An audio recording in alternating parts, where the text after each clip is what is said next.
Welcome to another My Outlander Purgatory recap. This week, we kick off the new season with a recap of the Season 6 premiere, Echoes. Ready? Then pour yourself a wee dram, settle in, and let's do this. Hi, everyone. Hi, everyone. I'm Tracey. I'm Carol. And we are, after many months, my Outlander Purgatory. Tracey, has it been that long that you forget that I say Outlander? Carol, it has been that long. See, I told you that, like, you're like, can I put my heater on? And then you're like, I'm all of a sudden getting super hot in here, but mostly because I'm wearing this hat, mostly because I didn't wash my hair today. When we started. Carol, how are you this fine eve of Outlander season 6 premiere? But by the time people are watching this, it's not the eve. They've already seen it. But yeah. Your cat's out of the bag. We were doing this beforehand. Yeah. How are you? Good. I don't really know what you're looking for, right, with that question. Good, bad, indifferent, bored, happy, sad. About Outlander being back and us being back with these fine people. I'm very excited. I think it's gonna be a fun season. And I really think it's going to be a fun season. I can already tell from episode 1 that you better strap your seatbelt on Mr. Toad's wild ride because it's going to be a season. And I'm so happy to be back with you guys again. And I mean that sincerely. Woo-hoo. Tracey? I'm super happy to be back just like you. You don't think about how much you missed the show until you see the show. And then you're like, oh, my friends, they're back. Yes. Except for Tom Christie, because we hate him. We'll get into all of that juiciness. Carol, I haven't asked you this in so long, and it's been too long, but what are you drinking? Well, you guys, I was going to have, first of all, it keeps disappearing in Edinburgh. Okay, I'm sorry. Michael J. Fox has nothing on me in Back to the Future because my wine is disappearing. I would rather me disappear than the wine. I was going to try I bought these margarita like cans of like ready to drink margarita, and I guess it might have been okay if I poured it over some ice with maybe some seltzer and some lime and salt and all that, but I just tried to drink it from the can and I was like, this is gross. So my old friend Matua is hanging out with me this evening. Tracey, how about you? So I'm drinking a white. Oh, that is really kind of cool. If you guys don't know, we've like changed things up a little bit. You might guess from working at home for 2 years and being on a lot of these meetings that we are using a new recording system, if you will. Trying some Zooming. We'll see how that goes. You get to do backgrounds. You may or may not get to do filters. No, I just look this good normally. But anyway, I'm drinking this. Who needs Botox when we've got Zoom filters? I can never wait. I have to put my glasses on because I never know how to say it. No, actually, what I need to do, I looked it up. I looked up how to say it before we started. It's called Gewurztraminer. It's actually, I think I served it to our family at some holiday years ago because I've had this forever, and I just opened it for whatever reason. And that's what I'm having. And it's like, it's a little minerally. It's not my favorite, but it's growing on me. Let's put it that way. Oh, very good. I'm not getting a sense of what minerally means, but I mean, I'm sure minerally. It's like if you like put some, little bits of iron at the bottom of the glass and let it sit for 5 minutes, it would be like that. Well, I have to tell you that I have a very bad habit. I find something and I stick with it. I stick with the one who brung me. And How many years would they all know that I drank? I was just going to say they all know. Well, before Santa Margarita, there was, or I guess during Santa Margarita. When I was going on the cheap, I was drinking Cabot. Gets the job done. So Carol, before we jump in, because there's a lot to say, because this special supersized episode of Outlander, anything else to report? Are you now? Oh, all right. A couple of ground rules. What I want to say is, first of all, for those of you who are book readers, as well as, well, first of all, even before that, we probably should just explain who we are. Like, for if you've stumbled upon us, it's the first episode of the season. We're Outlander Purgatory. Yeah, we've been around more than 10 years. We've been recapping since day one. We're kind of crazy. We love the show, but we never miss an opportunity to make fun, to gently yank its chain a little bit, I guess. I don't know. We've been around 11 years. No, 13 years. 2009. This is 2022. 12 years. 12 years. It's late. I can't do math. It's late. Yes. Somebody asked on the blog if I was going to be blogging as I was reading, like I did all those years ago. And I was like, oh, there's a novel concept. That would mean I need to start reading these. Okay. So anyway, that's who we are. We are book readers first and foremost, but we have been recapping the TV show for all the seasons. We have been very privileged to meet Diana a few times. She's awesome. But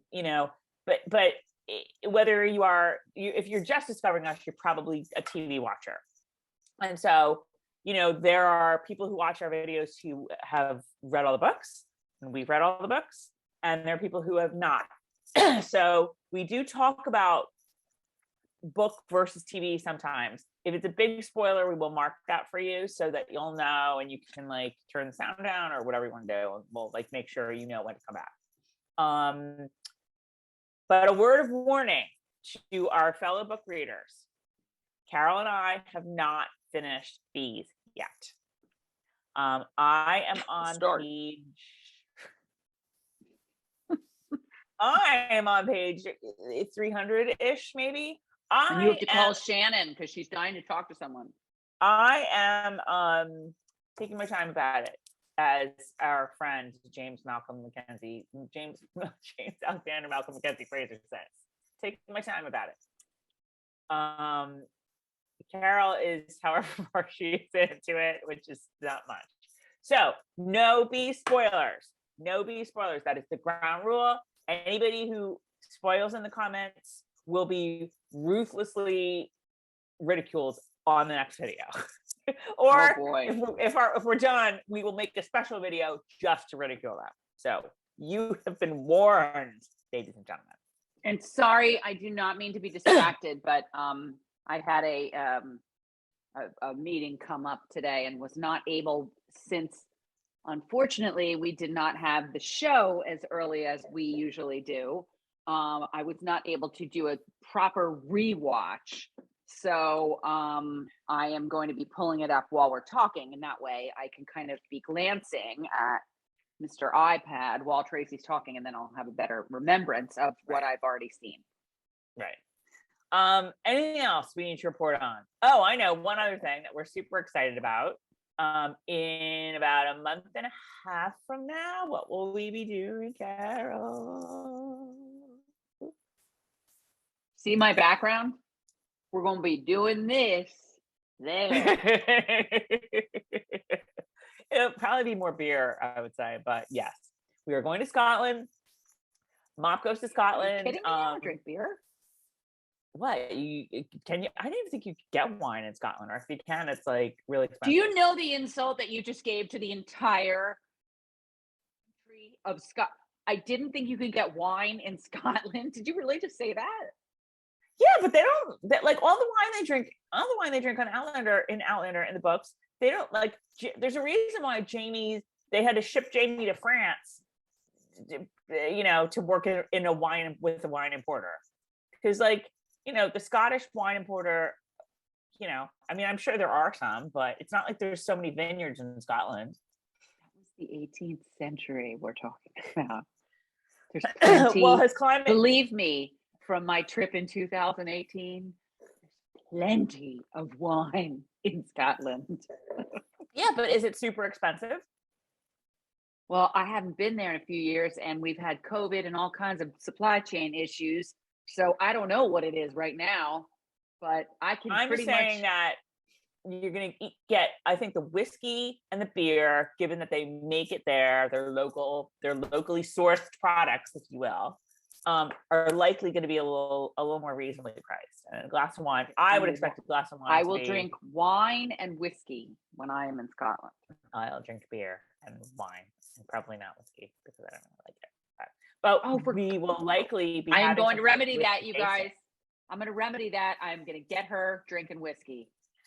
Anywho, we're leaving at the end of April.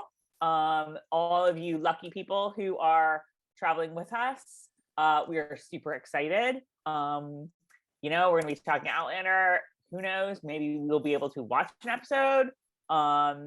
If I don't even know if this is possible, but if stuff up our sleeves. Well, I was going to say, is it still possible for people to get in on this trip? I don't know. I think there's. I don't think there's a lot, but there are a couple. If you are interested in going on this trip, tell us in the comments. Tell us in the comments of this video if you want to get more information, and we'll get you more information. I don't know. It might be closed, but we'll figure it out for you. It's okay. Just let us know. MyOutlanderPurgatory.com, upper left corner, it says Prime Tours. Click on it. It'll take you to the tour Do that too. Do that too. Okay. All right. I think that's all the business that we have. We've gotten that out of the way. Carol, are we ready to start talking about this episode? Yes, but there's one very important thing I have to say first. Okay. You guys, I've never been one to beg for followers. We need followers. Yeah. I'm finding out like there's some cool stuff I want to do, and we can't unless we have more subscribers. YouTube followers, right? We need YouTube subscribers. So if you guys could please subscribe if you watch us. I don't even care if you unsubscribe at the end of the season, but we need more like Starz, like you do with Starz. Oh my God, I don't just do that with Starz. I do that. I'm a piecemeal. I am a piecemeal person, and when there's a show I'm watching, I get it. And I'm paying full price. I didn't even get 6 months for $5 a month or whatever the hell it was. I'm paying the full price for Starz while I'm watching. So anyway, you guys, we really, really, really need subscribers. So if you guys could subscribe, or if you know anybody who watches us, who likes us, even if they hate us, if they could just subscribe. Subscribers, because then we're going to be doing some really cool stuff. But I can't do it until we get the subscribers. Thank you. As we have learned from this week's episode, sometimes some conflict, you might not like us, but sometimes some conflict makes things very interesting, right? Tom Christie. All right, let's go. Let's do this. Let's do it. All right, this is episode 601, Echoes, written by Matthew Roberts, the executive producer of Outlander, and directed by Kate Cheeseman, another woman director to start off this season. Yay. Okay, so I had forgotten this because we did get to watch it. We did get to watch the episode when they had the premiere. So we did get to watch that screening, but it was like a couple weeks ago, I think, or enough time has gone by that I didn't remember everything. Last week, last year. Time has no meaning anymore. When you work at home and never leave the house. So I had forgotten that they did this big long recap of season 5. And my God, whoever cut that together deserves an Emmy, because it was so enjoyable. If you remember, Claire does this, oh good Lord. Claire does this, people wait till now to start texting me. So you'll hear my little texting bell, sorry. Turn it off. I don't know how to do that, and I'm not going to even begin to try now. They did this voiceover, that's the declaration, if you will, and showed the entire of season 5, the entirety of season 5 in like a minute. And it was so good and so entertaining. Oh, I know. It was so good and so helpful. Yes, and so helpful, so helpful. Like there was nothing that they left out of season 5. Everything important, all the high notes, they hit them. And it was just at the end, it was like all the feels. Like I'm telling you, whoever put this together, and I don't even know if like this, I'll be curious to hear like on the official podcast, if this was something they just did like on the spur of the moment. They never did this before. They've never done a like last season. I was so happy. And it was that really together when helpful. they were changing the theme song. Right. But it was like, it was so good. I mean, it was just done so well that I was like, I was like, oh my God, I've missed these guys so much. And what it also did, it was like, it was so good that it felt like, I felt like it was saying like, you think that was good? You think season 5 was good? Which I really realized that it was based on this recap. Then, based on the recap, I was like, yet. were there certain things that you were like, I don't even remember that happening? I know, but it was all the high notes, and it was just set the bar. Like it set the bar. I don't know if you can see my hand from here, but it set the bar here for season 6. Setting the bar. Was like, we know that we were awesome last season, but like that's nothing compared to we're putting this kick-ass video or this kick-ass compilation of season 5 together because that's how good season 6 is. That's where I went with that. So it was fantastic. It was really, really good. And kudos to whoever made it, put it together, and whoever thought of doing it. And do it every year, please. Thank you. And then that's done. And all of a sudden we get on our screen, Ardsmuir 1753 or whatever. And Carol, were you like, oh my God, never did I ever think that I would ever see Ardsmuir again? No, I'm laughing because I was thinking Shawshank 19. Well, there are all sorts of Shawshank moments in what happens in the next 20 minutes of the show. If any of you guys haven't seen Tracey and my absolute like meltdown, hysterical laughing over some lines from Shawshank when we were comparing it to Ardsmuir in a video from Time Gone By, it's there.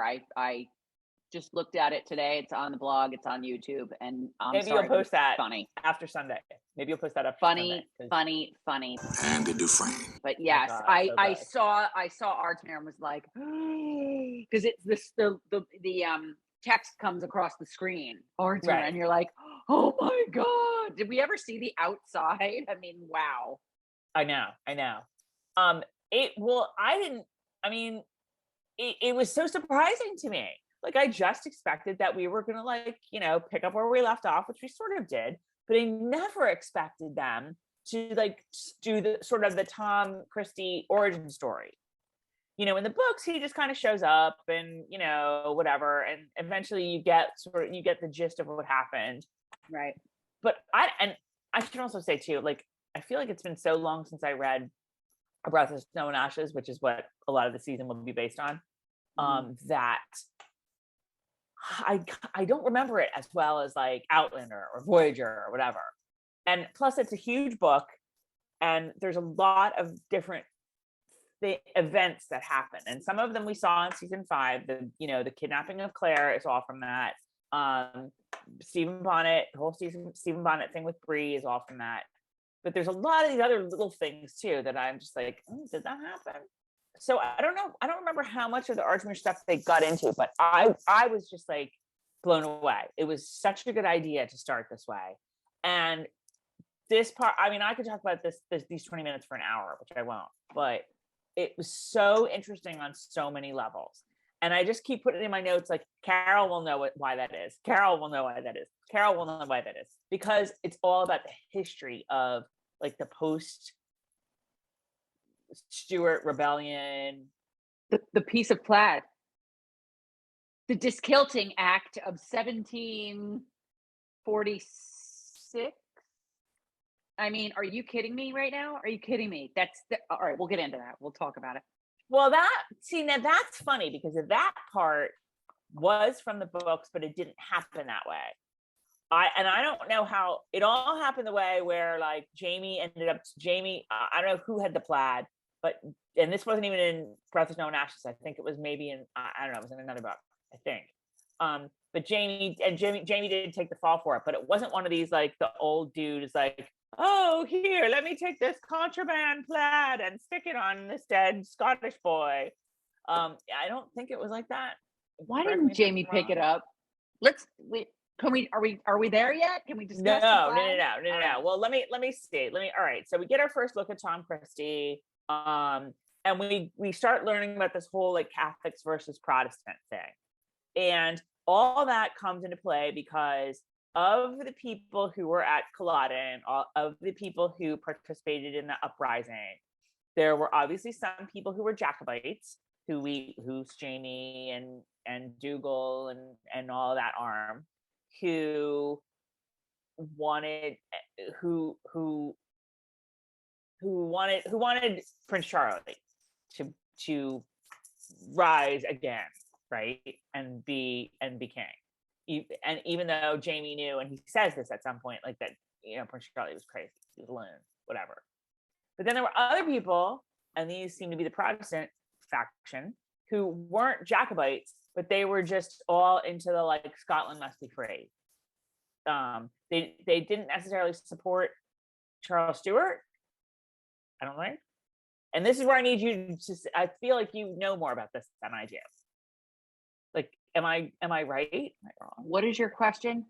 My question is, am I accurate in terms of saying like that this is where the Catholics and the Protestants like had this conflict where the Catholics supported the Jacobites and they supported the Stuart uprising and the return of the Stuarts, and and both factions participated in the uprising, but for different reasons. The other faction, the Tom Christie people, were just more like, it was more of a principle of free Scotland, that they weren't necessarily Jacobites like Stuart supporters.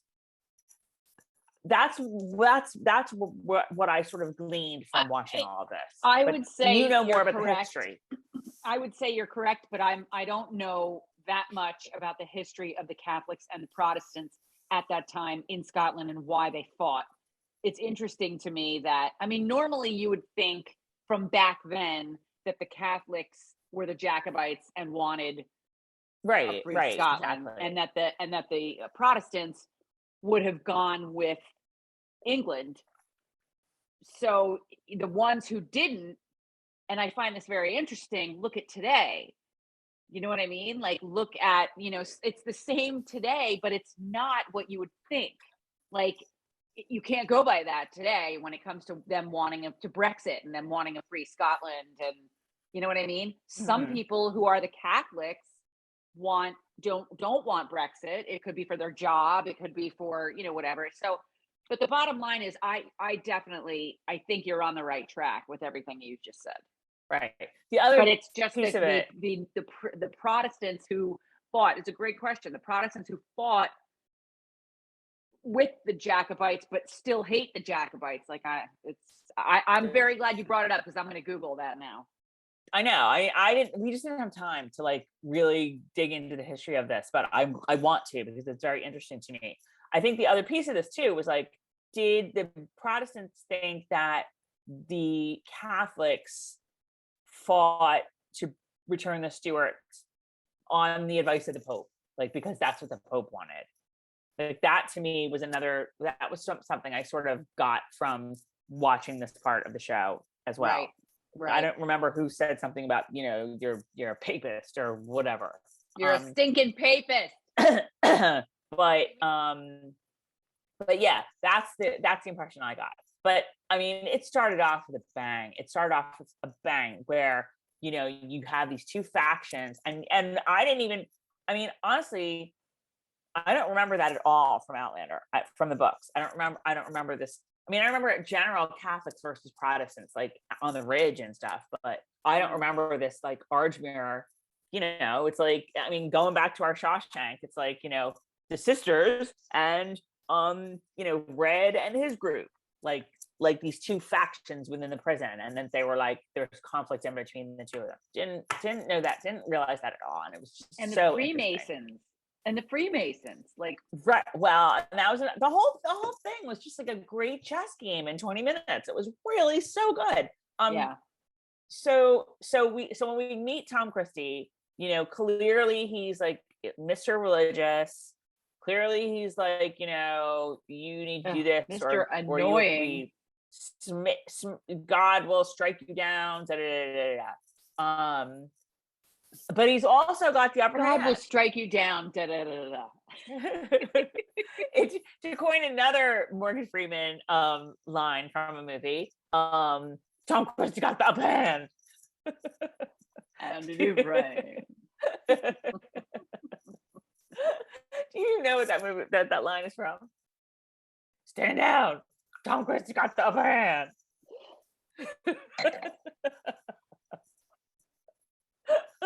It's not Shawshank. No. Tell us in the comments if you know. Okay, so he's clearly got the upper hand with the men. He gets the invitation to dinner to dine with the governor, and of course, like when you see Tom Christie having dinner, like all cleaned up with the prison warden. You're having like, dinner, Lord John, and then you realize, oh no, this is before Lord John. Shoot, I know. But like, didn't you crack up? Like, having dinner or not, he got his dinner. I know. I was like, shoot. Too. So again, I can't stand Tom Christie with the heat of 1,000 suns. I don't know how I'm going to make it through this whole season. Tell us how you really feel. I think he's real. I mean, obviously you love to hate him, but I think he's really interesting. And I think the actor, and I wrote down his name. How do I know him? How do I know him? He's familiar. I mean, here, let me find his name and you can Google him. The actor's name is Mark Lewis Jones. All right, you keep talking and I'll Google. I think he's been in a million things. He's so good. I mean, all the Christies. We'll get to the rest of them, but they're all really good. Okay, so they're having dinner with the present governor, and oh yeah, Lord John. He's not Lord John, so who cares? He was in The Crown. Who was he in The Crown? Where are you? I just lost him. Edward Mill or something. There's a million people in The Crown. Talking. Speaking of The Crown, are you watching The Gilded Age, aka The Crown, the U.S. Crown? No. On HBO. On HBO. Oh, and I have that. I cheaped out, and I got the HBO Max deal, and they just emailed me that they're giving me another 6 months. It's really good. I mean, Starz. It's Julian Fellows. Starz. Sorry. No, it's good. It's really get good. A discount on Starz. It's HBO Max. It's HBO Max. It's Julian Fellows who does not The Crown, does Downton Abbey. Mama, you are incorrigible. I take that as the highest praise. And where did Julian Fellows get the idea for Downton Abbey? That would be one Monarch of the Glen that he also starred in. That is an amazing Scottish show that all y'all need to see if you haven't. And who's the number one person who needs to see it? Tracey. Yes, continue. Okay. So anyway, yeah. It's good. We're enjoying it. Watch it. Recommend it. Okay. Okay. So Tom Christie has food. He's got the place of honor. He's clearly the leader of men here. So they bring in Jaime, and because they had that big brawl, and the governor. God. Jaime in the chains, and you could hear the chains. Oh God, it killed me. He's so good. So good. Sam was really good in this. Although I will say that the Ardsmuir hair is never good. The Ardsmuir Jaime hair. Oh, I had that written down on my notes. Why? I don't understand it. His forehead got bigger. What happened? Like, Jaime, I'm like, he's like Matthew McConaughey. He's got more hair like 20 years It's that bad. It's maybe Bree figured out how to like give him a toupee or something. It's that bad Ardsmuir hair. It's never good. It's never good. It's just never good.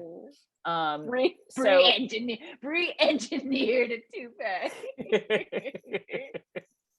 So so clearly the governor wants to broker some peace, whatever. And yeah, that's where I'm still working out the whole like Protestant Catholic pro Charles Stewart versus anti Charles Stewart, whatever. So I can't wait to dig into that. I know. It's very interesting. But then the other interesting thing is about to come where, the governor's like, no food for anyone. No food for you. No soup for you. No soup for you. Jamie's like, I just got here. You took my roast beef. You took my withered little piece of roast beef. And but the other guy's like, and Tom Christie's like, shit, I had potatoes. They took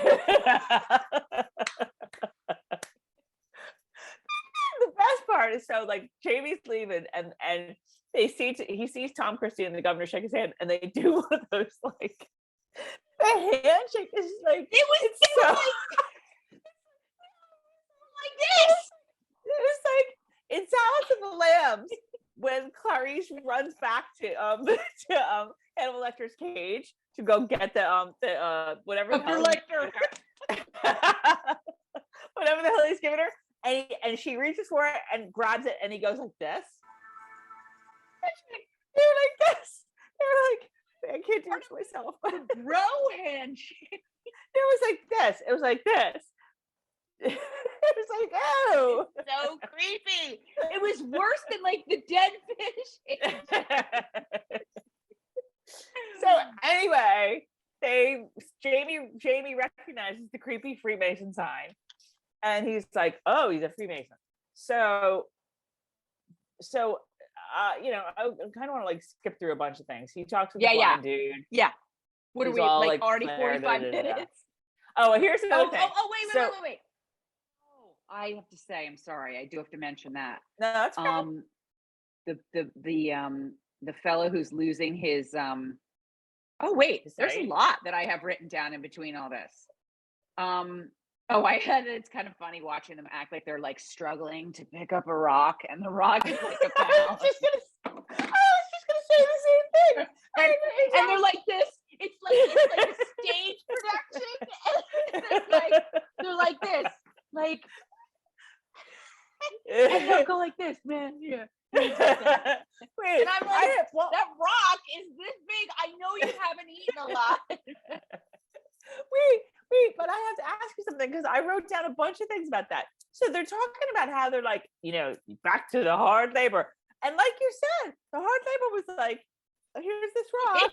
And like it wasn't like it wasn't like one guy, you have to go back and forth and pick up a million rocks. It was like you're in a line with like 40 guys. And it's like, like Lucy and Ethel had harder labor. It's like a candy conveyor belt. You just have to like take the rock, pass it on. Take the rock, pass it on. Like, it's not that hard. Oh my God, thank you, because I'm really glad that you thought the same thing. But I have one more thing with the hard labor. Like, okay, if they're at hard labor, like, okay, they had a similar scene in the Shawshank Redemption where they all have to like. They all get volunteered. They all volunteer to go up and like tar the roof of the prison, I guess. First of all, that job way harder. And that is some hard labor because they're outside in like 110-degree weather with this hot stinking tar that's really sticky and it's all over them. And they're having to do all sorts of shit.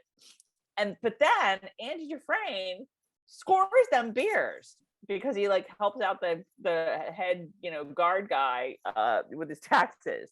And I'm like, that's all Jamie really needed to do. I mean, he does get the respect in the end, but like, and Tom Christie wouldn't do that because we know how he feels about strong drinks. But Jamie should have just scored them some beers, It worked for Andy Dufresne. Yeah. All right. Yeah. Go continue. All right. That's what I had to say. All right. I get that. Something about the old. I didn't even understand the first watch that the old loon was like going on and on about Culloden, and was he like just a kook in McCook pants? Yes. And the chains clanking, and excuse me. Oh, totally bugged me when the governor's like to Tom Christie, you're an educated man. And here's Jaime, who's probably way more educated than Tom Christie. God bless him, just stands there like, oh, let me out of this room. I just want to go back and lay on my board. And but oh my God. So him and the fellow who's losing his sight. Yeah. And what we have known, some never will. That speech kills me. And that's the type of thing that makes it very hard for me sometimes to watch. That's just Jamie's whole speech about, she's not here with you, but if she's waiting for you, then it's definitely worth it. And I'm just like sitting here like, and Jamie's always like, bring her, call her to you. And Jaime. Yes, that's what I wrote down. Bring her to mind, lad. She'll come. Yeah, she'll come. Just like, can I mention about Claire coming to Jaime, or do you need me to wait? No, go ahead. And Jamie's. Well, are we going to talk about the flog situation? Because I have one or two things to say about that as well. Sure. First of all, the fact that he sees Claire coming, and then like bitter party of one happens, because I'm like, oh sure. You know what I mean? Like, you get to go back. You get to, or she comes back. You get to see her in 20 years. So shut up, Jaime. I don't care about you and your freaking calling her to you. Some of us can't call them to us, okay? And the other thing was about was the flogging from the little piece of plaid, which would have happened, the Diskilting Act of 1746. You were not allowed to have any tartan. Question is, was that in the book that Jaime got flogged? Yes. Okay. This is what I said earlier. It's not in this. It didn't go down this way. There was tartan, and he did take the fall, but it was definitely when Lord John was there, because it was kind of a power struggle with Lord John, because Lord John had to order that Jaime be flogged, even though he was like totally into Jaime. Jaime was testing Lord John at that point, because if Lord John was just like, okay, I love you, so I'll let it slide this time, that would not have been good. So it was really this whole push Lord John to act like he's supposed to. So that happened in Voyager. It had nothing to do with Tom Christie. I don't know if maybe they like made a connection to Tom Christie at some point from that. I don't really remember. But I don't know. It was a completely different thing. It came off as not gratuitous, but unnecessary. And I felt like I don't want to say cheapened, but Jamie's been through a lot. Yes, his back looks like that. Do we need to all gawk at it one more time? Was that just a way to get Jamie's back into the mix? I mean, I just felt like, oh, come on, really? We're going to flog Jaime? And like, Jaime can push the crazy guy away, but he can't bend down and pick up the dart and shove it in his pocket. Like, the whole thing to me did not work. And I'm not ripping on anyone. Sometimes I just don't understand why they do things the way they do, but perhaps maybe next episode I will. Maybe it'll come back. I'm sick and tired of seeing Jamie's back. We don't need it anymore. We all know. So I'm not going to disagree with you, but I'm going to try to explain it because I liked it. I thought it was the only thing that was, I mean, I don't even know if it was gratuitous. It was kind of, like I said it before, it was kind of dumb to have the old crazy guy be like, oh, let me put this tartan on the dead guy's body. Like, it was really weird. Even though all right, sorry. Like, what if they like turn him over, the dead guy, and like, maybe the dead guy did have a scrap of tartan, or maybe like the blind guy like lost a scrap of tartan or something like that. Like, just a way that was more believable and less, we got to get the tartan there somewhere. Somebody like think of something. How about the crazy guy like stick it on him? Like, the guy's dead. Why don't you just blame it on him? But I think Jaime saw this. Here's my explanation. Again, remember, like, think back. He what's Jaime's ultimate goal here? His ultimate goal, well, I guess his ultimate goal is to do his time and serve his time and get out. But he's not too happy, and he wants to broker some sort of peace or he doesn't want there to be this conflict anymore. So that means that maybe he's got to have some more power. Okay. Yeah. So what's he going to do? I mean, yes, what he's doing is taking one for the team here. Well, because don't forget, the guard was like, I'm going to flog y'all if nobody says whatever. So he does this to take one for the team. Right. So, and also to kind of show everybody just how much of a leader he really is, to prove himself. This is kind of like an initiation for him a little bit. Mm-hmm. And I think he gets like the Christie men on board with this too. So I think they kind of have to show him being flogged, because by doing so, it gives him more power. Because then the next scene, if you remember, is the guards being like, ready for another hard day of work, boys? And Jaime was like, no, our friend died, we're not working. And yeah, you just come at me, bro. And the guard was like, I'm out. and Jaime all of a sudden after that had the power to do that. And then Jaime is the one that gets invited for luncheon with the governor. Right. So there was a bit of, this was purposeful for Jaime, and I think that's why we had to see the flogging. Okay, why we had to see the flogging, but I don't think Jaime sat there thinking, I'm going to take credit for this piece of tartan because they're going to take me back and flog me, and then I'll have the power. You know what I mean? Like, no, he took the credit for the tartan because everybody was being threatened, and that's what he does. That's what Jaime does. That's why he's Mektu. But why couldn't they? I would have preferred it if they punished him in a different way.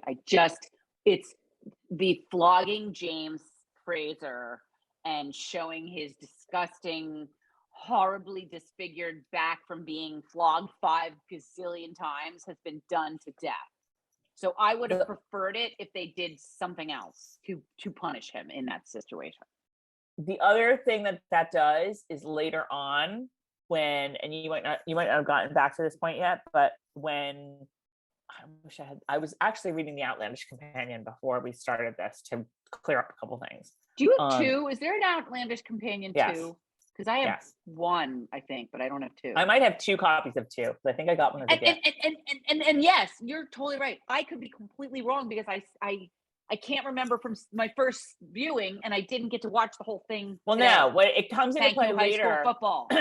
It comes into play later because Claire stitches up Tom Christie's hand, and Jaime is in the room, and he says something like something about the scar he'll have, or it won't leave a scar, or whatever. And Tom Christie says something about like, oh yeah, scars like mark us, whatever. Did I write it down? I don't even know. We'll get there. Like when we go through everything, we'll figure it out. But you needed to see that because Tom Christie then later on had a comment about scars, like his back scars. Oh. So it worked for me. And then then you get the bookend where maybe that was the show writers needed Jaime Christie to have seen Jaime's back, or to see Jaime in a position of vulnerability. I think both are true. And I think it was assumed that he saw Jaime's back in the book, even though this all didn't play out the way it does in the show in the book. But like clearly they, lived together for a number of years, and Tom Christie was familiar with, probably saw when the flogging did happen. However, it went down. It didn't go down the way they showed it in the show, I don't think. But it worked for me. It worked for me. Plus, we won't see his back again this season because I'm sure they shot all of the back budget for the season on that. Because that was a lot of back. That was a lot. Baby got back there. That was a lot of back. I have seen more of his back than I ever need to see again. And for those of you, I don't know how you would be watching this and haven't watched the other ones, but it's possible. don't think I'm a royal biatch because I have cried on these videos about his back in the past. I'm just over it. I'm done with Jaime's back. I don't want to see it again.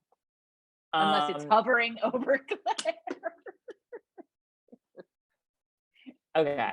So yes, I wrote this down. The flogging gives Jaime all the power. He tells the guards what's what. Again, I'm just like Jacobite versus non-Jacobite. So Jaime is like, okay, make me a Freemason. Did he say that to Tom Christie? No, he said that to the governor, because the governor calls him back in again for something. Do you think the writers wanted to just sort of do that whole us versus them? You mean like explore the historical significance of it? Yeah. Well, we know they wanted to, Jaime, once everything worked out for him, was like, no more talk of politics and religion, which I was like, dear God, if somebody could only come and do that today. Oh, I love it. Dear Jaime, could you put that on Facebook? Did you have a little talking to with Mark Zuckerberg? That would be really good. Right. So I think that I will take the blame for beating the Ardsmuir scenes to death, just like Jaime's back. So I guess we should move on and actually end up at the Ridge pretty soon, because this video is going to be 1,000,000 hours long. Yes. Although somebody did mention in the comments a few weeks ago that she said it's okay if it's a long video, because we just stop it and start it again. Right. I do the same thing. I listen to podcasts that are 3 hours long. I just turn them on when I can, turn them off. Turn them on when I can. I listen to them when I'm getting ready for whatever I'm doing. Right. I want to just ask one more thing, which is the Freemasons. Now, the Freemasons are a Protestant group, right? I always thought yes, but he was saying no on this, so I don't know enough. Well, no, I think he was saying yes, because he was like, Governor, you, a Protestant, need to make me, a Catholic guy, a Freemason, and you need to do it, and you like it. Like, that's basically what Jaime said. And then Jaime was like, okay, I'm a Freemason, and I'm making all you Freemasons too, whoever you are, because I've had it with this shit, and we're all gonna get along. Okay, good. Well, and it was a way to get frickin' Jaime, Tom Christie. That's funny. I went to college with a Jaime Christie. It's a way to get Tom Christie to STFU. I mean, he's out there just, I'm not going to say this right, proselytizing, and just shut up and let us move our 1 pound rocks that we're trying to pretend are 10. But also, I'm in charge now. That's what Jaime was saying. I'm in charge. Yeah. So STFU, shut the F up, and So that went on for it did go on as long as our discussion of it, but it went on for 20 minutes, and it was just a really, really kudos to Matt Roberts and the writing team, because that was a fantastic way to introduce Tom Christie, and it did exactly what it needed to do. It really did. And might I just, one more thing about his back, say that he was so disgusting and dirty and sweaty and grimy, and then he got flogged and with bad hair, and then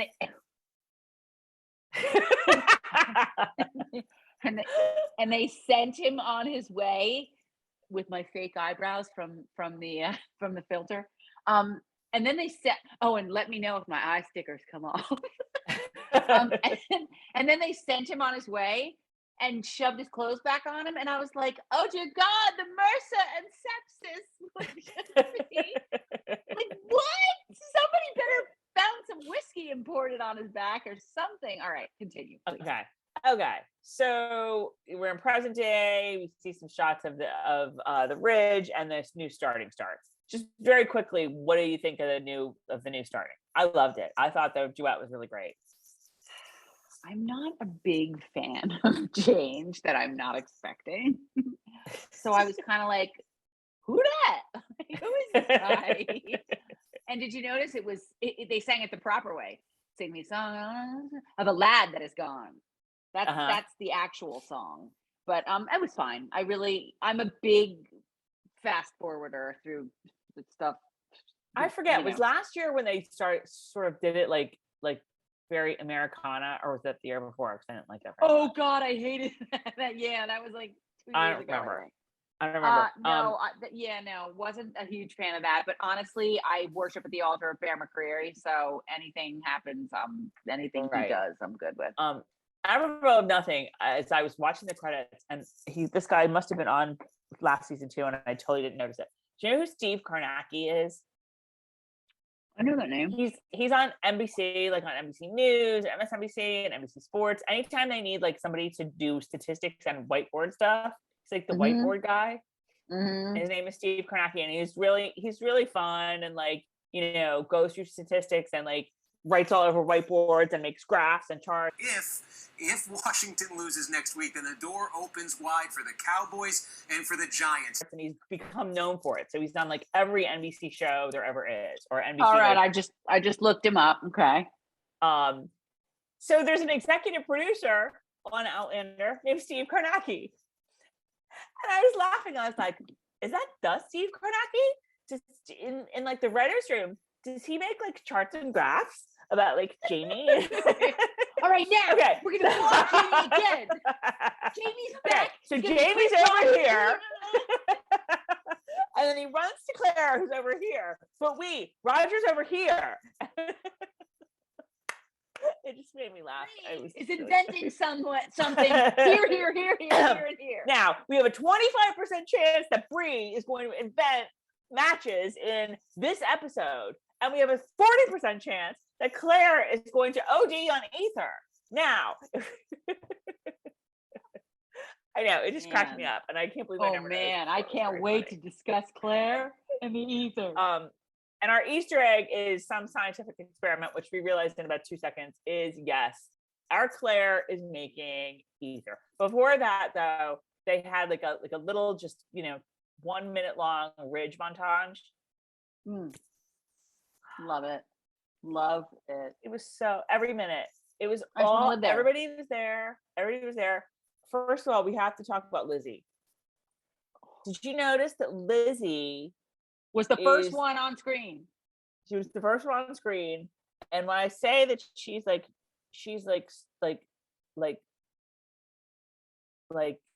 channeling Claire the way Jennifer Jason Leigh channeled what's her name? Bridget Fonda in Single White Female. She's got the same hair. She's got the same clothes. Lizzie wants to be Claire. Did you notice that? Was it just me that like was like, oh my God, Lizzie like has Claire's hair now? I did not notice in the slightest, but I'm keeping my mouth shut. Okay. All right. It was great. What, you know, everyone's just doing their thing. So glad they're back. It's beautiful shots of the ridge and the big house and everything, whatever. Okay. So now we get into Claire, and we see that she has been making ether. And I have some things to say about that. Do you?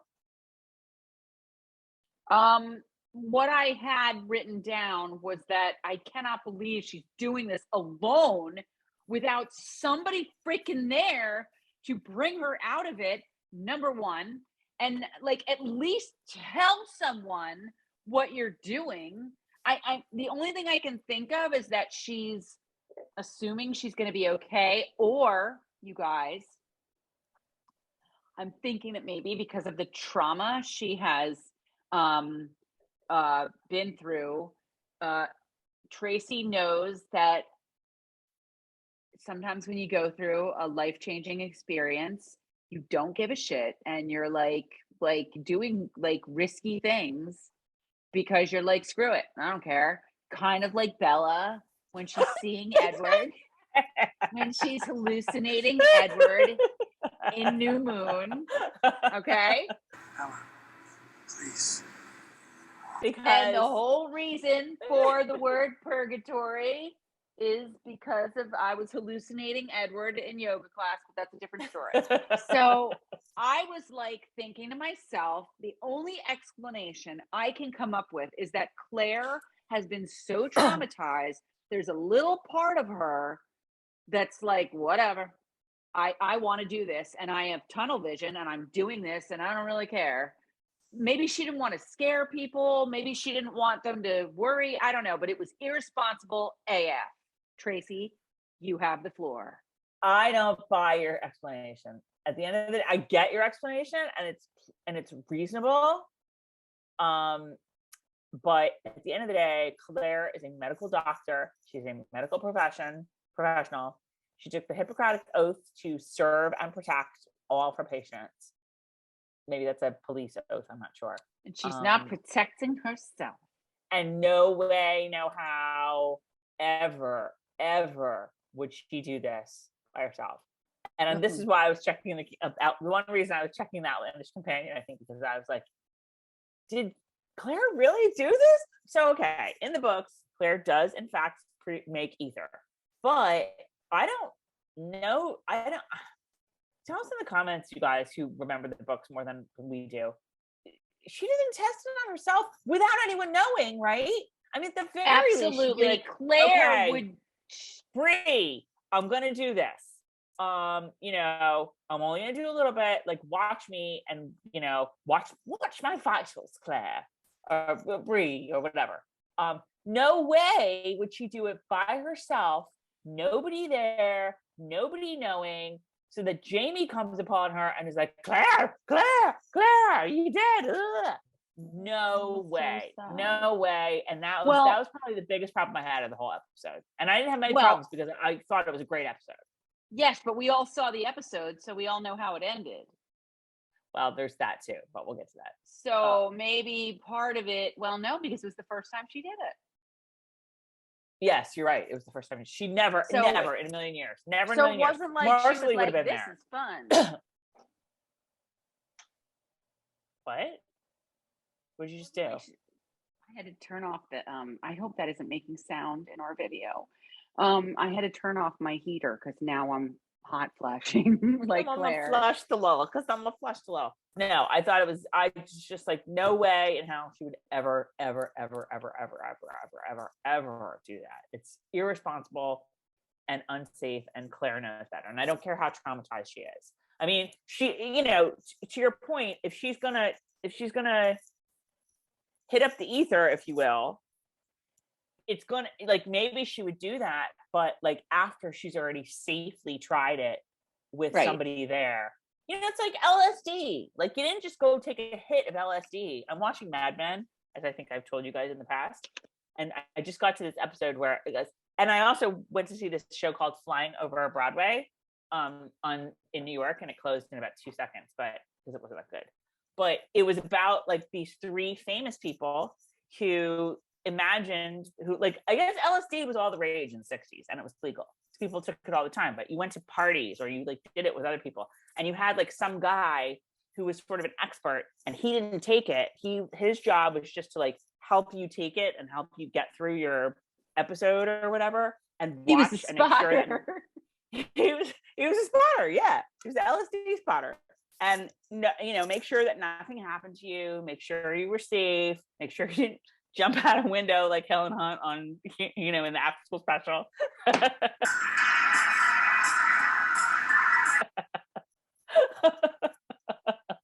Weren't we just talking about that? I know, we were. Now I'm starting to get hot too. And I can't open the door because I'm just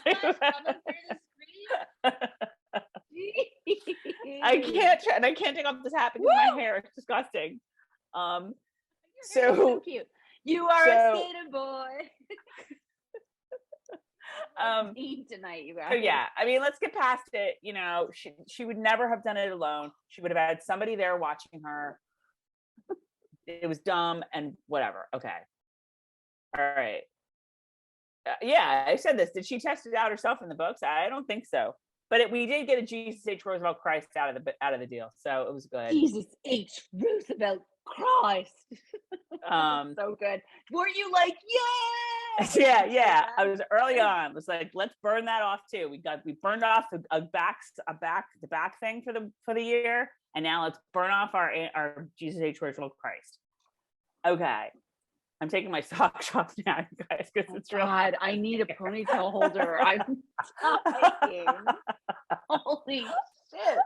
Okay. God. So, all right. It's gonna be like Oh, that now take your socks off. You get cooler when your feet are cool. Okay. already off. Oh my God, we have to like power through here. Okay. How are we still recording? Isn't this 40 minutes yet? It says recording. I'm scared. Mad at me. My God, if he's not recording, I don't even want to know. It says recording. The little red thing is going like this, and we're still talking. No one's picked us so off we're good. yet. We're good. You guys, we're cheap. It Zoom's 40 minutes. Okay. So now we're at one of Carol's like potentially bright spots of the season, which is that Jaime has been asked by Major McDonald to be an Indian agent for the Crown. Now, I don't think we can really talk about this too much because if it does happen, it's from the books. It's gonna happen. They wouldn't do it if it wasn't. I don't know. It's only 8 episodes this season. They gotta pick and choose. But clearly, because he finally does agree in the end to do it. So clearly we're going to see what that means.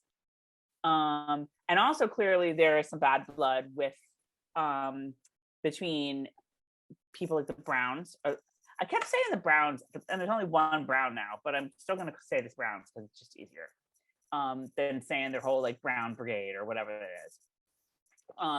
Clearly they have problems with Indians. So that there's gonna be something there, and let's put a pin in that and see what happens. But there's some potentially really great Carol moments coming up in the next couple of seasons, maybe. Good potential Carol freakouts. Swear to God, the minute I heard it, I freaked out. I was in a funk for a long time after that. I know you were not happy. Some things go down in the books as a result of Jaime being an Indian agent that are interesting. Okay, so Jaime is very protective of Claire. They go to Marceline and Fergus's house, and she's like, you're ever gonna let me go out alone again? He's like, no, pretty much not. So there's a Roger and Bree scene, but like basically in this episode, Roger and Bree do nothing other than Roger kind of having a dodo moment and letting Tom Christie stay at the ridge, but we'll get to that. Roger, it's always Roger. Always Roger. But so Claire visits Marcelly, and lo and behold, there's no Fergus to be seen. He's still, and Marcelly has some bruises on her wrist. And Claire doesn't really say anything, but she's just like, and Marcelly's like, yeah, I go downstairs or whatever. I don't know. But you kind of get the sense that things are not great there. So then Tom Christie comes. Here he comes.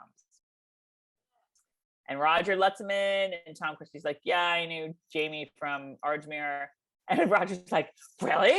Oh my God, this is so great. Jaime's gonna love you. Any Ardsmuir guy is a friend of Jaime's. Come on, bring your people. Live here. It's great. It's all good. Welcome to the Ridge, bro. And Jaime walks in, and it's clearly like, excuse me. Dun, dun. Poor Roger. Anything happens. Any mistaken identity, any like snafu, any foot in mouth. Wah, wah, wah. Wah, wah. It's always Roger. But that whole scene was really good. I mean, clearly Jaime is not happy, but he's like, yeah, okay, great, whatever. I wrote down, Jaime gets home, surprise, Roger. Shit. Did I do that? Please don't beat me up again, Pa. So yeah, Tom Christie has his whole fisherman's folk crew. They're very religious. They, would think that there's a church around because, otherwise there'd be heathens. Whatever. So Jaime agrees. He's like, yeah, sure. bring your posse. It's all good. And then we get a little scene with Bree and Claire where it's like this was actually another scene where that was sort of awkward, where like they wanted the end game to be like Bree being like, Mama, are you okay? And the way they got into it was like the most circuitous way ever. I don't even remember. It was a strange conversation. I don't even remember how it went down. But in the end, it was like, I wish I could remember because it was really weird. It was really weird. It was sort of like, it was like Bree, like Claire clearly didn't want to talk about it. You know, Bree's like, you know, how are you doing, Mama? Are you? And Claire's like, oh, well, what about your invention? Your latest invention? What you're doing? And Bree's like, well, I never did it because you got kidnapped. Remember, Mama? And you know, because of what happened to you. And then you know, Claire's like, I'm fine. There's a lot of Claire I'm fines in this episode, which so clearly she is not fine. Whatever. But I am glad that they are, and I sort of said this too when we were talking about predictions for the season. I'm glad they didn't like end it with everything with that happened with Claire. Like, you know, she and Jaime have sex at the end of season 5 and all's good. Now it's clearly not. Like there's clearly stuff that she still needs to work out. Yeah, well, they had sex in the beginning of season 6. That was really good. Well, that was the obligatory season premiere sex. There's always this. When do we get to that? I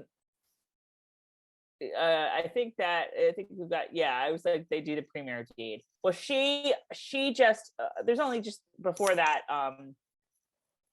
the whole thing about Bree's inventions and like, well, if I invent like, you know, I don't know, Instant Pots, like, or electricity, people are gonna think I'm really weird, Mama. What am I gonna do?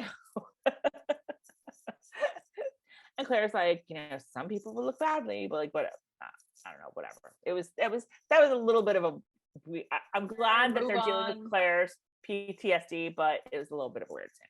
Okay, so they go to see the Fisher folk. They bring all those. There was a wagon full of like the freshest like lettuces and whatnot I ever saw. It's really good. It was like a brand new Aldi opening. I know. I know. It was like the best farm box ever. So they bring all this stuff over. They're like, Claire's, of course, is like, Malva, I'm sorry, I forgot. That's where we meet Malva and Allan, the children of Tom Christie. Now, Carol, I do believe you have something to say about Allan Christie. Oh, no. All right, you guys, who watched Versailles? He was the king's half brother, I think he was, on Versailles. I'm watching him on Outlander, and I'm like, yeah, whatever. Like, dude, not bit part, but you know, whatever. And I'm like, Tracey, I know this guy. And then I look him up, and I'm like, oh, I mean, night and day. Oh my God, he's amazing. I can't wait to see what we're gonna get out of him this season. He's so good. I think they're already padding what he's getting a bigger role, I think, than what he had in the book. Because none of this gunpowder holder business went down. No, and I just have to say that Versailles, he had a role. He had a meaty role. So I'm like, he's not just going to be like the brother off to the side stealing something's going on there. He's going to be a big, and he is a good, juicy character. I can't wait. Yeah. Can't wait.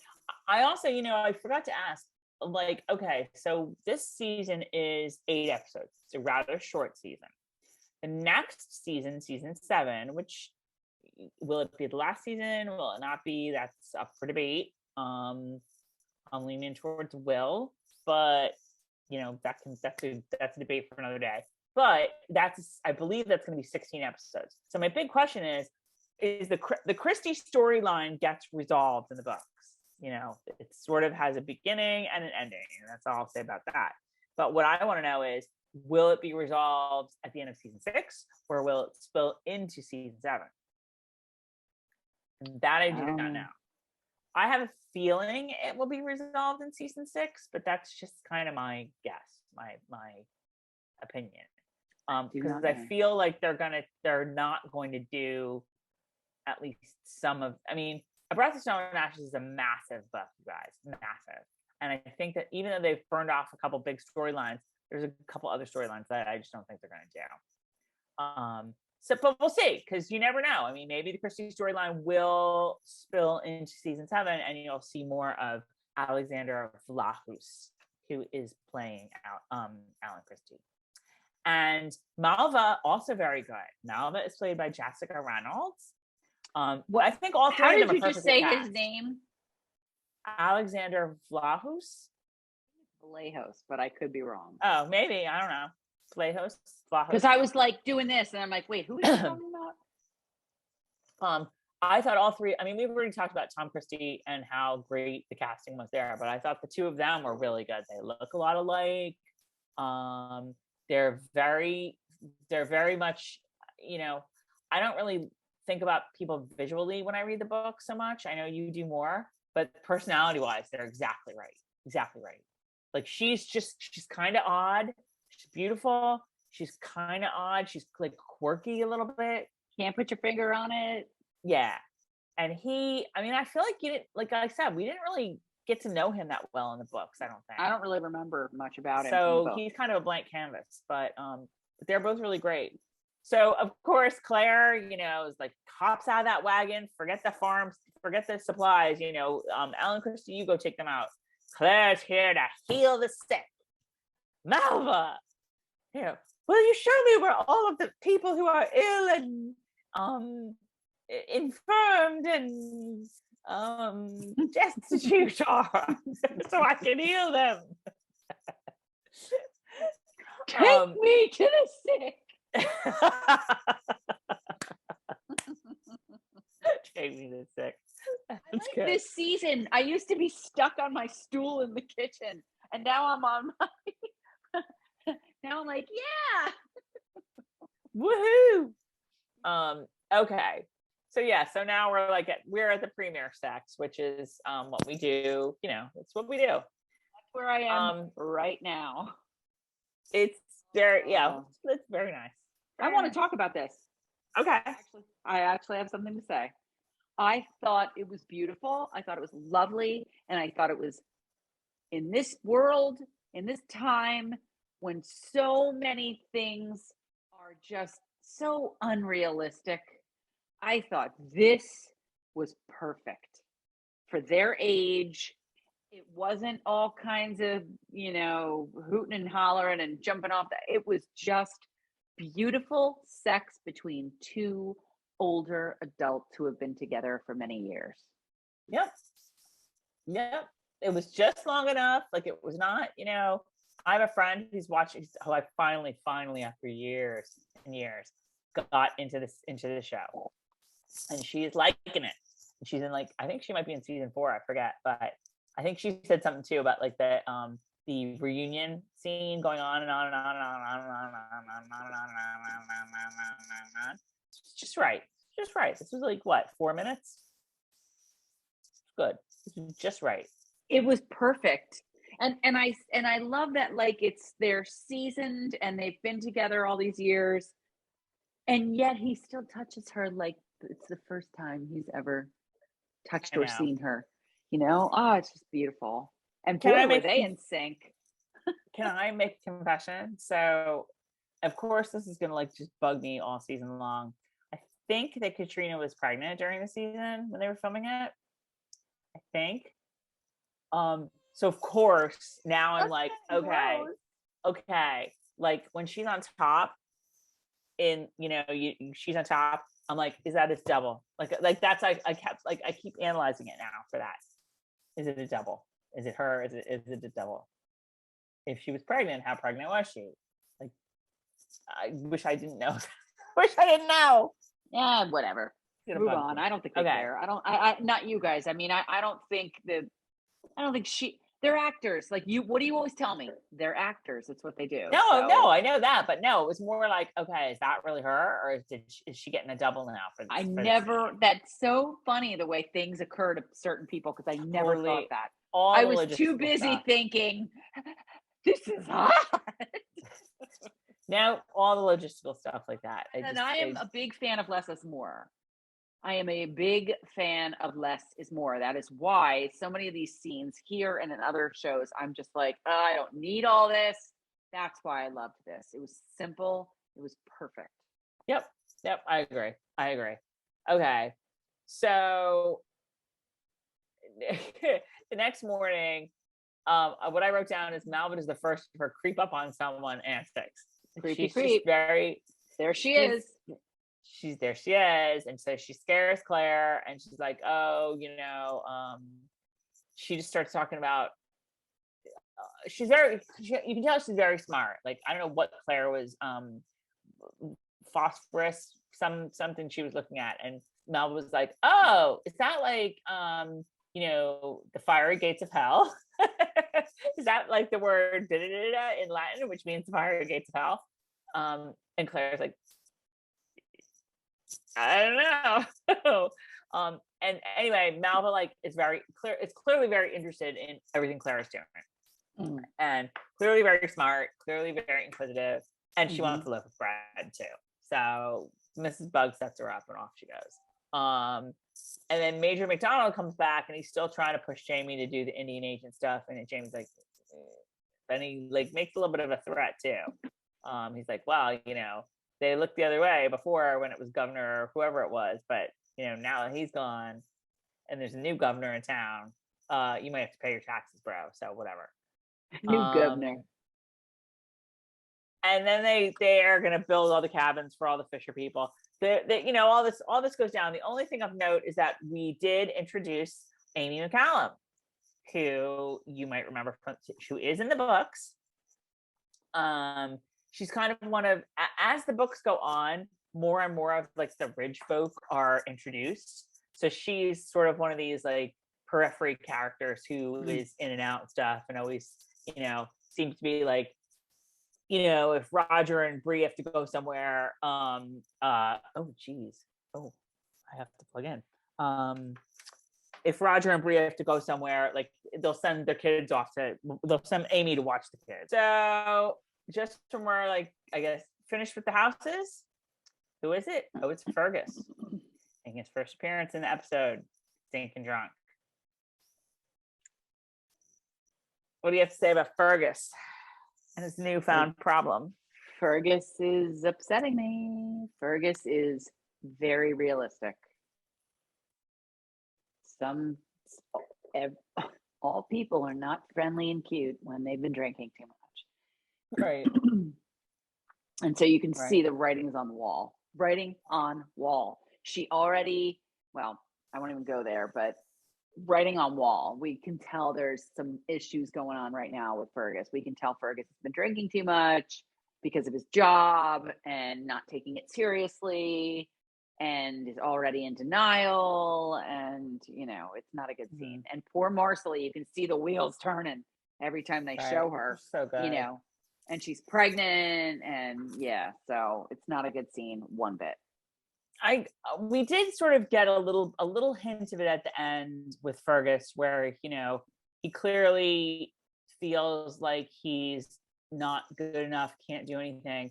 But I think because I'm like, okay, what's the impetus for all this? Fergus has not had a hand for a long time, and he's been a husband without a hand for a long time, and he's been all right.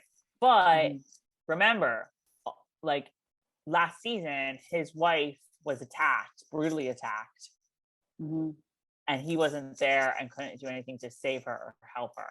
And I would like to see a little hint of that. Maybe we will. Maybe that's coming. A little hint of mention of that. Was that the impetus? Because it seems very sudden for Fergus to be kind of feeling this way, and I kind of want to understand the genesis of this, and I think that's what it is. Because like I said, I mean, Fergus this has been his life for many years. Right? Isn't it sort of odd the way it's like, what the hell are you doing? Like, it's, right. It's like all you're the dependable one. Right. Plus, you can hold your liquor pretty good. You've been drinking wine since you were like 10, so you know. 5. Well, it didn't. I know, right? So yeah. So I would like a little, just a teeny weeny little bit of, and maybe we got it last season, and maybe I missed something about it, but just a hint of the fact that like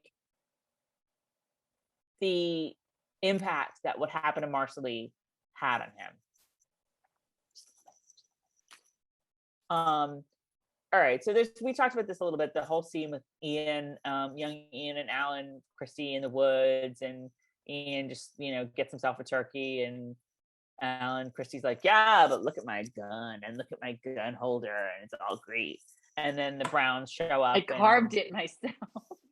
The Browns have the stink of, did you ever see Cold Mountain? Oof, yes, I don't even remember it. Don't ask me to quote it. The Browns have the stink of that gang of thugs about them. Yeah. The one where the guy you liked from that show, and he was so mean and like jumped on a fence and crushed what's her name's hand. Ooh, I don't remember. From the show with the motorcycle people. I forget if it's the motorcycle people or the zombies. Sam Crow, Sons of Anarchy. Yeah, who's in that? What actors are in that? He was at one point. He was going to be in 50 Shades of Grey, I think. Oh, that's Jax Teller. What's his real name? Oh, I used to know it. So that guy. But he's really mean in Cold Mountain, and they're just the Brown gang is like the same thing. They're the same thing. They're like we don't have anything better to do, so let's be a gang and terrorize everyone. Okay, good, great, okay. Awesome. So the Committee of Safety, that's what it is. It's like someone's been watching Cold Mountain. So Tom Christie's back at the big house because he cut his hand, and we get our obligatory. They're banging all this stuff out. I'm telling you, all of these scenes that they have to have in Outlander. Jaime scarred back, done. Jaime and Claire having some sex, done. Now we get the disgusting injury that Claire takes care of, done. That is Tom's hand, and we see him get his hand stitched up by Claire. And this is where he has some other problem with his hand that Claire's like, oh, I can totally fix this, and then you'd be fine. And he's like, it's all right, it's all good. And what he says to Jaime, remember he passes out, and Jaime helps Claire with him. And then Jaime stays in the room, and he says later that like I stayed there because I knew he would pass out. He'd be damned before he would pass out with me standing there. So I did it to help you, whatever. But when they're talking about his scar that he's gonna have, he says, "At least it will be an honorable scar, won't it, Mac 2?" As if to say that Jaime's back scars, which he knew of, were not honorable. Oh. So that is why seeing the flogging is very important to this moment. So yeah, I mean, you're getting the sense, or at least I'm getting the sense at this point because I wrote it down, that Tom sees, and Jaime says this, that like, all the Highlanders, he wouldn't say or acknowledge anything in the Gaelic. That he sees Highlanders as barbaric and unreasonable. Do you remember this part? Sort of. Do you have anything to say about it? So it's Tracey, time for the pig roast. Have you ever seen so much food in your life? What? This is the part you didn't watch again. What did you say before? Have you ever seen so much food in your life? I said, have you ever seen so much food in your life as there was at the big pig roast? Oh my God. I am trying to catch up with you, and I don't know if you're where I am yet. I am at the big pig roast. I am at people shooting at each other. Oh, that's when the Browns were shooting. Oh, you're Am I behind? Yes. Good. Yes. I'd rather be behind going than... through. All right. Okay. So I just wrote down some various notes. So the Frasers throw a big party for all of the new Fisher folk and all the people on the ridge. So here's my random thoughts. Seriously, Lizzie is all single white female-ing over Claire's hair.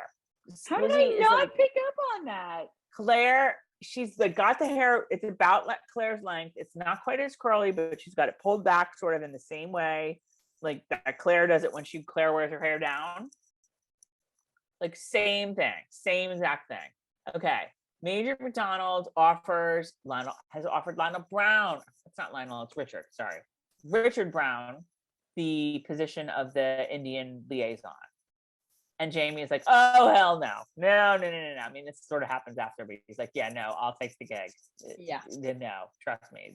You don't want that guy. Of course, Tom Christie is like, whiskey? No, thank you. Turns up his nose at it.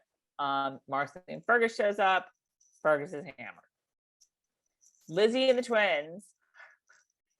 I don't remember which one it is, but whichever twin it is, she's like, where's the other guy? Where's the other one? And he's like, oh, do you not like him? Do you like him more? Whatever, I don't know, whatever he says. And she's like, ah. And then she's like, no, we just need 2 hands to set the table or bring the things in. And then she's like, over to Fergus, like,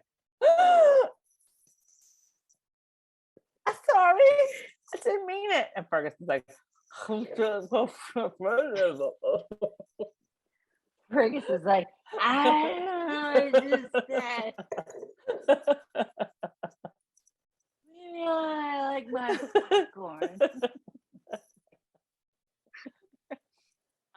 And Roger is super cute with Amy's little son, Aiden. He's like, you can help me build the cabin. And yeah, Aiden's like, how do you know how to build a cabin, Roger?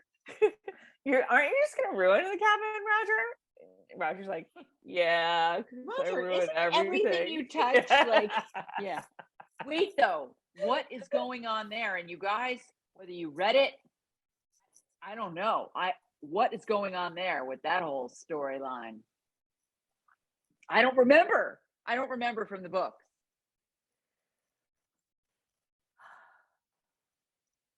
I think Roger's just really friendly. I think Roger's just a really nice guy, and it doesn't help. It doesn't hurt that he's dreamy too. So okay, so up show the Browns. Up show the Browns. Up show the Browns. The Browns show up. Okay. So evidently, Allan stole the powder horn from Richard Brown because Richard Brown's like, see, I wrote my name on it right here or whatever. And then we learn, and then he gets a stern talking to from Tom Christie, but we learn from Tom Christie that Allan's mother burned in the fire cell or is currently burning in the fire cell. So you got to be like, what'd she do? Huh. That's something to put a pin in. So long story short, Jaime they're all told, you need to punish that boy, you need to whip him, and Jaime, you gotta be the one to do it. Yeah, so that was really, I'd be like, I'm not quite sure why Jaime did it. Why because he had a safe face. It's the same reason he had to spank Claire. Yeah, that's true. He is the laird of this land, and he also knew that the punishment the kid was going to get was going to be a lot worse. What, Brown? I don't think Brown cared about the punishment from. First of all, the kid, Allan Christie, is lucky as F that he didn't get taken away by the Browns. Because quite frankly, thievery in these parts is a hanging offense.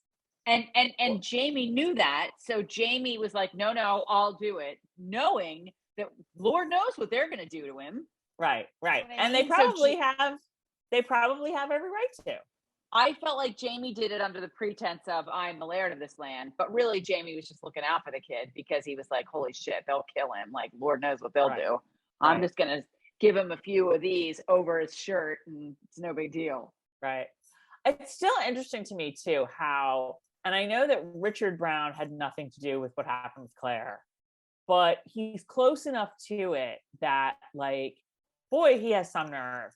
Did you see her ass run right up those stairs and into the house when she saw them coming? No, I didn't. I didn't notice that. Oh, that's interesting. She was like, that was interesting. No wonder she needed a big ether fix that night. Sit around and like chit chat with them. I know.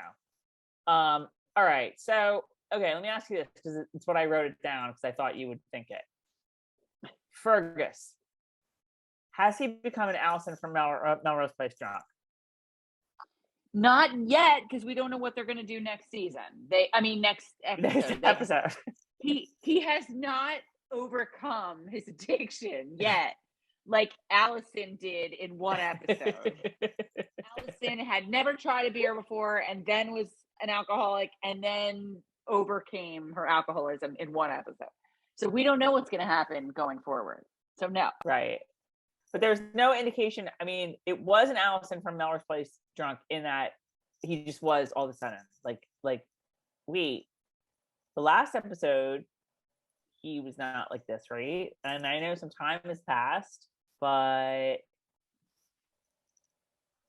don't know. No, just gotta wait and see. Gotta wait and see. I go back to I want that origin story. I want just a little hint of it. But clearly he has issues. We don't see any indication that he's beating Marcelly though. So there's that. I thought maybe we'd get a little bit of that, given what we saw Claire discover about because of the bruises, but they were not. Yeah. Tracey, she's clumsy. Oh, I'm sorry. I know. Isn't Stuff that that happens to her all the time? Isn't that always the answer on when somebody sees bruises? Oh, I'm just very clumsy. I tripped. Yeah. All right. So we're at the last scene. Claire's a nightmare, and we see little vestiges of her nightmare. She wakes up. She's all like sweaty and whatever. And you're thinking, right? Thank God it's Claire, not Jaime for once. I know. Like, let her have a nightmare. What you were thinking. So she gets up to go get some tea. And what you were thinking, and you said this, or you texted it when we were watching the premiere episode, when we were watching it originally. You were like, is this WindowWell? Now, for those of you who are not book readers, I'm not going to say anything because I really hope to God, I know it's only 8 episodes, but WindowWell. Just remember those words. WindowWell. If we don't get WindowWell. Or wide WindowSill. Wide window. I always call it WindowWell. Maybe WindowSill. I don't know why I call it WindowWell, but I do.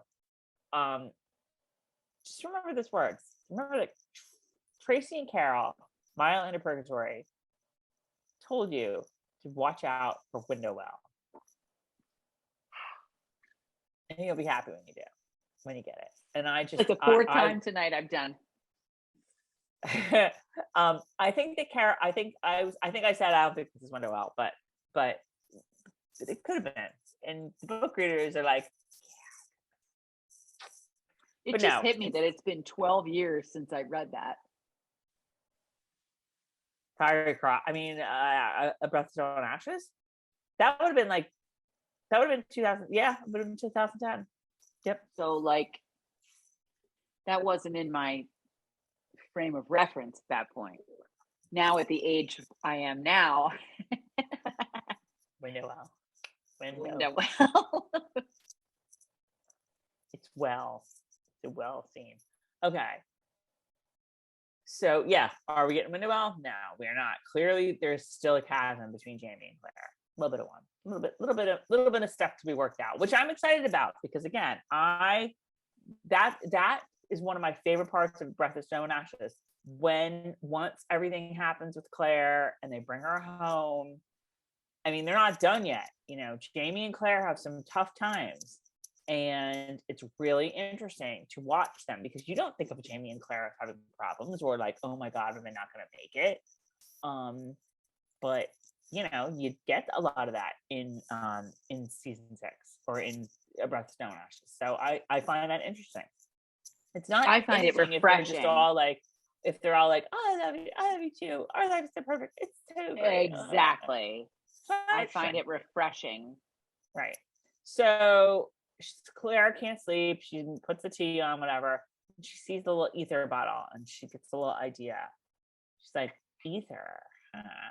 I really just want to sleep. And I kind of wish that we had, I mean, I guess we're supposed to get that from this one scene. It would be great to see Claire having issues with insomnia, that she can't sleep, and you sort of see it, you sort of get that sense, like, or maybe she says something to Bree, like, you know, Mama, you look tired. Oh, I'm not sleeping well, but it's all good, whatever. So she sees the ether and she's like, and that's just, she shoots up some ether. Do you really need her to say something to Bree? You know her background. You know what has happened to her. You know she just had a nightmare. So we're not like, we know like this can't be the first nightmare she's had. You know what I mean? No, I guess. I don't think they need to spell it out for us. I think it's the writing is on the wall. I get it. And you guys, I'm stupid. I would have liked one more thing. One more little reminder. In the book, so don't think I'm spoiling anything because I got that from the first episode. Like, I just feel like the writing is on the wall. She's having nightmares, not she had a nightmare. I'm assuming she's having nightmares. I mean, who wouldn't? Who would sleep well? Who? All of it. You know what I mean? So I don't find it odd that she is resorting to. I just know. I don't find shit. it odd. Are you kidding me? Let's be honest about 50-something-year-old women. You do what you got to do, and you got to get some friggin' sleep. You take that ether when you got to take that ether. What I just don't want to have happen. You take that trazodone. I mean ether. What I don't want to have. I mean, is this like, you know? And again, I said this is the last thing I wrote down was I have an issue with Claire and the ether, which she really used it herself. I really don't think she would. Like I said before at the start, I think that there's a difference between taking, you know, a Somonex and taking a hit of ether. And I think she knows that. And I don't think she would do it. I think Claire realizes just how dangerous that is. Except for the fact that Claire is not 100% Claire right now. True. Claire Certainly the first time she would not do it. The second time she knows that she did it successfully. She knows she can do it, and she knows it'll put her to sleep. And dream-free sleep. Yeah. But it's not going to last very long. I don't know. I was like, is this going to be an issue? Hey man, she doesn't have YouTube and ASMR to get her to sleep, okay? I have to tell you, do you guys, are you like this? Like, and are you guys like this? Where I can't watch TV anymore without going to sleep. Like, I can't. I have to watch shows now twice because the first time around I miss it. I miss half of it because I fall asleep. We're watching Mrs. Maisel now, the 4th season, and I fall asleep religiously through every one of them, and then I have to either read the recap the next day or watch it again. And I really have to watch it again because I'll read the recap and half of it I'll be like, what? Who's this person? What? I can't stay awake for shows anymore. Let me ask you a question. Do you sleep through like the whole thing, or no? Do you fall asleep? I fall asleep like 20 minutes in. If it's an hour-long show, I'll sleep for like the middle half hour. In front of the TV? Yeah, in my bed. I fall asleep. Well, if I'm in my bed, I'm like, shut this off. But I don't really watch TV in bed. I fall asleep on the couch to something just because I'm tired. And then I'm like, oh. And I do that a few times. And then finally, I'm like, what are you doing? You're just going to keep falling asleep. If I'm like, okay, it's late, I need to go to bed, whatever, then I just go to bed. if it's a really good Korean drama, then I'd get up, get a glass of water, and come right on back.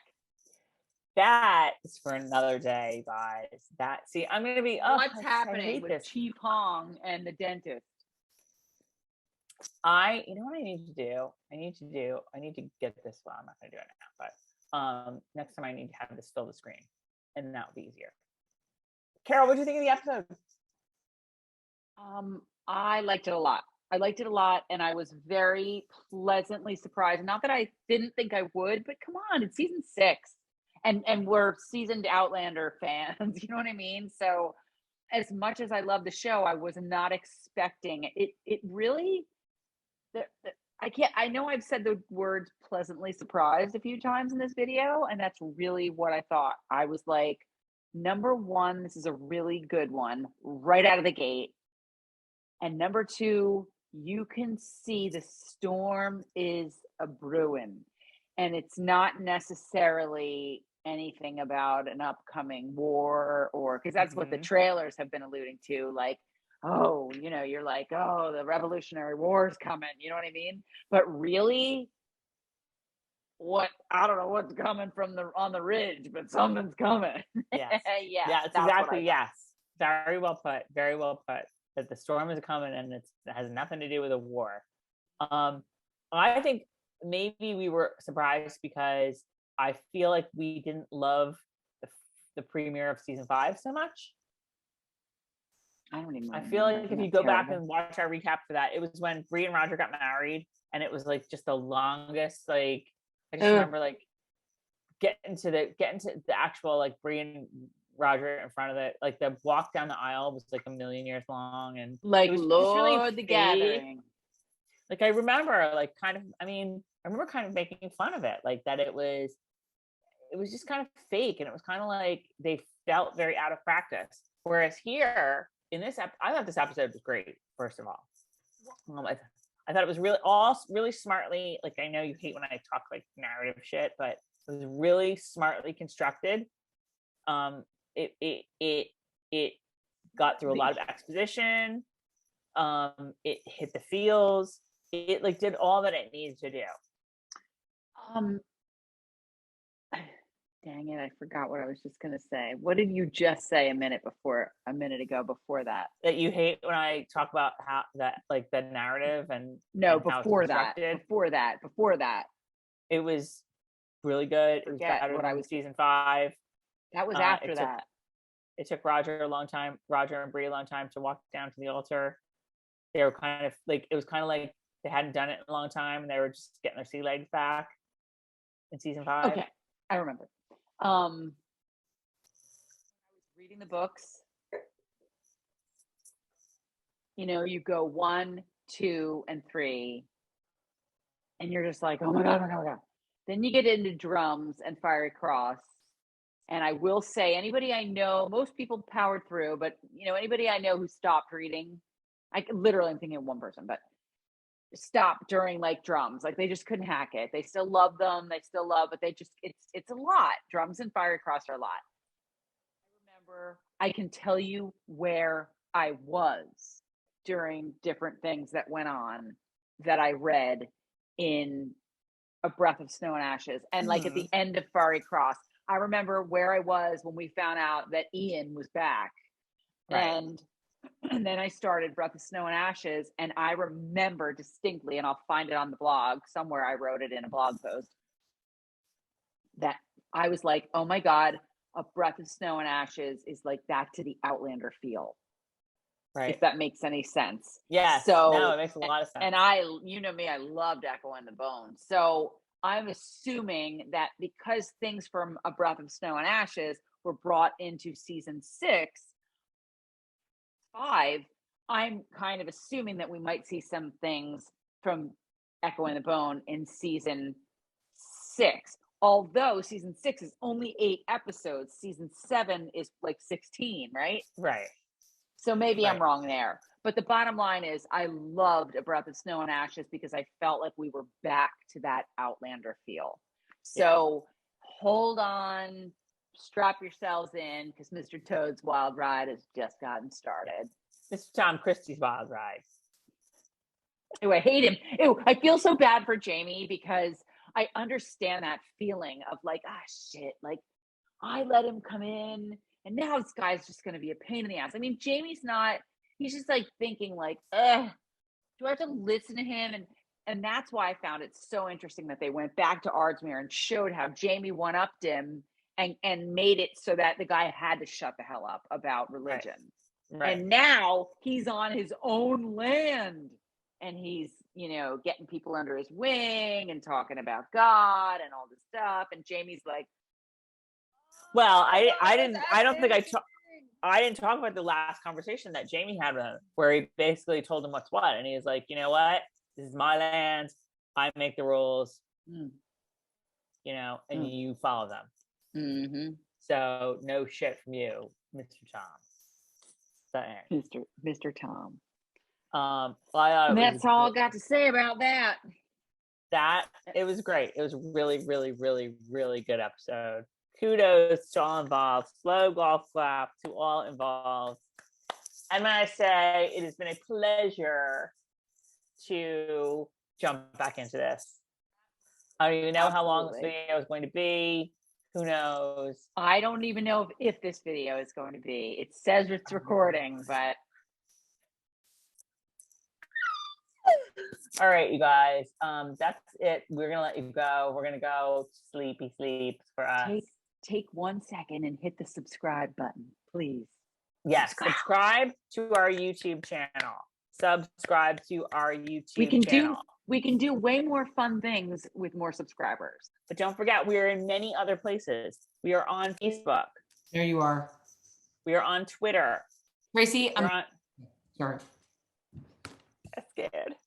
We are on Instagram, and we will try to post more on Instagram. I need to post more on Instagram. We're not on TikTok yet, you guys, and we need to be on that. Because like, come on. Can you imagine the TikToks that we would do? You know what, you guys? We could. Oh my God, you're so loud. Oh my God. Sorry, I took my earbuds off. Pull back. We could use some here. Well, I can't change it now. I'll make sure it's different next week. I even charged these tonight too. What were you just saying? I was saying we need to be on TikTok. I'm scared of TikTok. And yet I feel like it would be kind of funny. We need suggestions from you guys. We need like interactive. We need you guys to come onto the comments. Tell us what you want to see us do on TikTok. If there's anything, let me tell you, I'll go a long way. What if there's anything you want to see us do in little snippet videos? Am I that loud? Super loud. Tracey, I'm literally like whispering, so it must be the way my settings are. So let's end this video so they don't have to hear me yell. All right. So tell us what we should do on TikTok because we really want to get on there. Follow us on the blog, obviously, Facebook, Twitter, Instagram, soon to be TikTok. MyOutlanderPurgatory.com. MyOutlanderPurgatory.com. That's it. We will see you next week, guys. We love you. We're so happy to be back.